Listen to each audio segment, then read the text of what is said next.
अस्सलाम वालेकुम गाइस। आज की वीडियो में हमें स्क्विड प्रॉक्सी सर्वर में कुछ एक दो इशू आ रहे थे, हम उनको सॉल्व करेंगे। तो स्क्विड के अंदर दो तीन चीज़ें थी जिनको हमने चेंज करना था, लेकिन ड्यूरिंग वीडियो वो चेंज नहीं कर सका। और बाद में जब प्रॉब्लम आई तब उस पर जो है हमने काफ़ी उस पर काम किया। तो एहसान भाई ने उस पर रिसर्च की, उसके अलावा शफ़क़त भाई ने वहाँ पर काफ़ी उस पर काम किया, और उसके बाद फिर उन्होंने मुझसे सारा शेयर किया। तो फिर मैंने इस पे जो आपको वेरिएबल्स जो थी वो मैंने कहा चलें इसको सिर्फ एडिट कर देना, क्योंकि मैं स्क्विड कॉन्फ़िगरेशन फ़ाइल में इसको एडिट भी कर सकता था, लेकिन आपको ज़रूरी था कि आपको बताया जाए, ताकि इन फ्यूचर अगर मैं इसको एडिट कर देता तो फिर तो फ़ायदा ही कोई नहीं, क्योंकि आपको पता नहीं चलना था कि ये किस तरह से हुआ। तो आपको, हाँ, आप सीखने आते हैं, ठीक है, आप करने नहीं आते, आप सीखने आते हैं। तो इसलिए आपको भी ज़रूरी है कि आपको ये पता होना चाहिए कि इसको अगर हमने फ़र्दर इसको अमेंड करना है तो किस तरह से कर लेना है। एक पहला इशू जो हमारे पास आ रहा था वो ये था कि आपकी जो है स्क्विड की जो कैशे है वो कुछ टाइम के बाद ख़त्म हो जाती है, ठीक है। तो उसका सलूशन वो एक्चुअली ख़त्म इसलिए होती है कि हमने यहाँ पे एक डायरेक्टरी बनाई थी, स्टोर dir के नाम से डायरेक्टरी बनाई थी।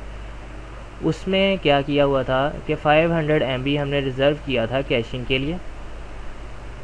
अब ये होता है, स्क्विड काम किस तरह से करता है। स्क्विड के अंदर उसकी जब मेमोरी, उसको हमने 500 MB दी हुई है, जब 500 MB फुल हो जाती है तो वो जो पुरानी वीडियोज़ या पुराना कैशे जो होता है वो डिलीट करना शुरू कर देता है, और नया जो है वो उसमें नया कैश शुरू कर देता है। अब 500 MB तो बहुत ही थोड़ी सी स्पेस है जो उसमें आसानी से वो फुल हो जाएगी, और आपको यूँ लगता है कि वो शाम, यानी वो आपको यूँ लगता है कि वो टाइम के बाद, एक टाइम के बाद ख़त्म है, लेकिन वो टाइम के बाद ख़त्म नहीं होती।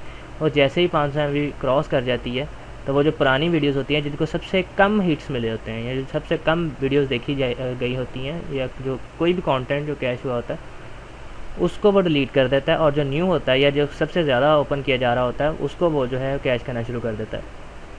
तो इसका सलूशन ये है कि कैश DIR-AUFS कैशे 1, ये 500 MB जो है इसमें स्पेस दी हुई है। 500 का मतलब है हाफ़ GB, 500 MB का मतलब अप्रॉक्सीमेटली हाफ़ GB। तो इसको अगर हमने 80 GB आपकी हार्ड ड्राइव है तो आपने इसको उसके हिसाब से करना है, यानी आपने ये स्पेस बढ़ा देनी है। अब ये हाफ़ GB है ना, तो अगर 80 GB हम बनाते हैं तो ये हमारा बनेगा 80,000 MB जो है, यहाँ 80,000 MB आ जाएगा। लेकिन आप 80,000 MB नहीं रखेंगे, क्योंकि आपकी जो हार्ड ड्राइव है वो पूरी 80 GB नहीं होती, एक तो शो कर रही होती, कम शो कर रही होती। दूसरा स्क्विड भी जो आपका लाइनक्स जो है, आपकी यूबंटू जो है वो भी इस पर इंस्टॉल हुआ होता है, इसलिए आपने पूरा वो 8,000 MB जो है वो नहीं देना, आपने थोड़ा कम देना है, क्योंकि ताकि एक तो वो उस पर स्टोर हो जाए और इसको उसके लिए जगह भी मिल जाए। इसी तरह से आप इसको जो है 320 GB 1 TB के हिसाब से इसको चेंज कर सकते हैं, ठीक है। इसको मैं जो अपनी वेबसाइट पे स्क्रिप्ट रखूँगा, इसको 80 GB के हिसाब से मैं इसको एडिट करके रखूँगा। अगर आप इससे ज़्यादा हार्ड ड्राइव लगाते हैं तो आप इसको चेंज कर लीजिएगा, ठीक है। दूसरा इशू ये आ रहा था कि हमारे पास जो फाइल्स होती थी हम कैश करते थे, वो एक ख़ास लिमिट के बाद वो उस साइज़ को कैश नहीं करता था। यानी फॉर एग्ज़ाम्पल अगर कोई वीडियो है 100 MB की है, 100 MB से जो ऊपर थी उनको वो कैश नहीं करता।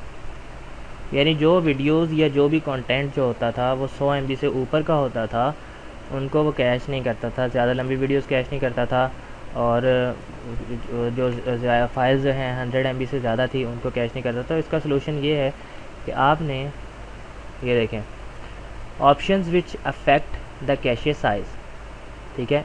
If you have 4 GB memory in squid box we will use formula 1/3।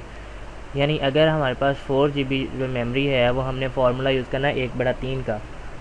You can adjust it according to your need. If squid is taking too much of RAM then decrease it to 128 MB और even less, ठीक है। इसमें यह बताया गया है कि अगर आपके पास 4 GB रैम है इसके अंदर, स्क्विड के अंदर, तो आपने 1/3 का फार्मूला लगाना है, यानी आपने ऑब्जेक्ट साइज़ है वो 1/3 रखना है। सबसे पहले कैशे मेमोरी जो है वो 8 MB दी हुई है, जो कि बहुत ज़्यादा कम है, ठीक है। इसको हमने चेंज करके 256 MB कर देना है, ठीक है। इसको 256 MB करेंगे कैशे मेमोरी को, और मिनिमम ऑब्जेक्ट साइज़ जो है वो 0 बाइट से रखेंगे, ताकि कोई भी छोटी से छोटी चीज़, अगर 1 बाइट की भी कोई चीज़ है वो भी कैशे हो जाए, वो इसमें से रह ना जाए। ठीक है। मैक्सिमम ऑब्जेक्ट साइज़, अब इसमें 100 MB है। अगर आपकी रैम कम है तो इसको 100 MB ही रखना है। फॉर एग्जांपल रैम 2 GB है तो आप इसको 100 MB ही रखेंगे। वेल आप इसको 200 MB भी कर सकते हैं, लेकिन ये डिपेंड करता है आपकी रैम पे, क्योंकि रैम होती है रैंडम एक्सेस मेमोरी। कोई भी चीज़ जब ओपन हो रही होती है तो सबसे पहले वो रैम पे जा रही होती है। कोई भी हम सिस्टम पे कोई काम करते हैं ना, तो हर सबसे पहले वो रैम पे स्टोर होती है, उसके बाद आपकी जो हार्ड ड्राइव है उस पर स्टोर होती है। तो इसलिए आपकी अगर रैम ही कम होगी तो आपका जो है उसका फिर फ़ायदा नहीं है, क्योंकि इतनी बड़ी फ़ाइल उस पर जब आएगी तो वो आपका सिस्टम हैंग नहीं होगा तो और क्या होगा। ठीक है। क्योंकि एक तो आपका यूबंटू जो है उसने रैम लेनी है, स्क्विड ने आपकी रैम लेनी है, और उसके बाद जो बाकी बचनी है, फॉर एग्जांपल अगर 1 GB की रैम है तो उसमें से 500 या 600 MB तो आपका स्क्विड और ये यूबंटू जो है ये ले रहा होगा। बाकी आपने देखना है कि 400 MB जो है वो फ्री है। अब उस हिसाब से आपने देखना है 400 MB पे आपने ये नहीं करना कि 400 MB यहाँ दे दें कि 400 MB तो फ्री है, लेकिन उसमें हम 100 MB देंगे तो उसमें बाकी 300 जो है वो एडजस्ट करेगा, क्योंकि उसने और भी प्रोसेस तो करने होते हैं। तो इसमें 200 MB जो है वो रिकमेंड करता हूँ आम यूज़र्स के लिए। लेकिन जिनका स्क्विड बॉक्स उन्होंने बहुत अच्छा बनाया है, फॉर एग्जांपल 1 TB की हार्ड ड्राइव लगाई है, 4 GB या 8 GB रैम जिन्होंने लगाई है, तो वो यहाँ पे 800 MB या 1 GB जो है वो कर सकते हैं। ठीक है। Maximum object size in memory वो जो है वो आपने 128 KB वो कर लेना है। 128 KB की बजाय, या पहले ऑलरेडी 128 KB दिया हुआ है, लेकिन आपने इसको 512 KB कर लेना है। ठीक है। ताकि ज़्यादा से ज़्यादा जो आपका साइज़ है वो मेमोरी में स्टोर रहे। तो इसकी यही बात है कि आपका जो है उसके लिए सबसे पहले ज़रूरी बात ये है कि आपने रैम ज़्यादा लगानी है। सिस्टम जितना अच्छा, मैंने बताता हूँ, आप एक तो ये है कि आप गौर नहीं करते, मैं बताता हूँ जितना सिस्टम अच्छा होगा उतना ही आपका स्क्विड अच्छा काम करेगा। ठीक है जी। तीसरी चीज़ ये कि आपने कोई भी वेबसाइट, फॉर एग्ज़ाम्पल bing.com है, आपने उसको रीडायरेक्ट करके गूगल पे किस तरह से लाना है। यानी अगर आपके यूज़र जो हैं वो bing.com यूज़ कर रहे हैं तो आपने उसको किस तरह से रीडायरेक्ट कर लेना है। रीडायरेक्ट का मतलब होता है कि उसको एक वेबसाइट से दूसरी वेबसाइट पे ले जाना है। अगर मैं bing.com खोलता हूँ तो मुझे bing.com ना खुले, बल्कि उसकी जगह मेरे पास google.com खुल जाए। ठीक है। तो उसकी स्क्रिप्ट छोटी सी है, 4 लाइनें हैं सिर्फ। तो ये 4 लाइनें आप जो है script.com की फ़ाइल के एंड पे आप ऐड कर सकते हैं। जब आपने ये फ़ाइल बनाई तो इसके सबसे एंड पे आप ऐड कर सकते हैं ये 4 लाइनें। ACL LAN सोर्स 192.168.2.0/24 2.0 मैंने हमारे नेटवर्क जो है वो हमने बनाया हुआ है। नेटवर्क का IP जो है वो 2.1 रखा था। 2.0 सोर्स जो होता है वो IP होता है, तो हमने ये दे देना है ACL backside.dst-domain.bing.com।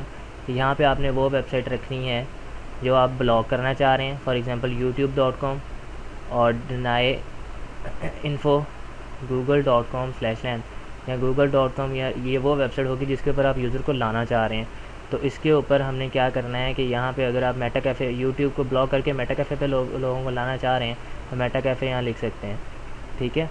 और ये आपकी छोटी स्क्रिप्ट है, मैं इसको अपनी वेबसाइट पे भी ऐड कर दूँगा, लेकिन आप जो है इसको एक बार ज़रूर ज़हन में रखिएगा। ठीक है। उम्मीद है आपको ये वीडियो पसंद आई होगी और आपके जो जितने भी प्रॉब्लम्स हैं वो सॉल्व हो गए होंगे। मज़ीद अपडेट्स के लिए आपने मेरे फेसबुक पेज www.facebook.com/wifi-tech उसके साथ इन टच रहना है, ताकि अगर आपको इन फ्यूचर अगर कोई प्रॉब्लम आती तो वहाँ से आप हेल्प ले सकते हैं।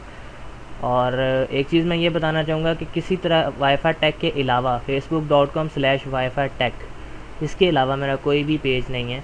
अगर आप वो मेरा समझ के उसको लाइक करते हैं तो मैं आपको अभी बताता चलूँ कि इसके अलावा कोई भी जाली पेज जो है वो मेरा पेज नहीं है। ठीक है। इंशाल्लाह नेक्स्ट वीडियो में मुलाकात होगी। अपनी दुआओं में भरपूर याद रखिएगा जनाब। इजाज़त चाहूँगा। अल्लाह हाफ़िज़।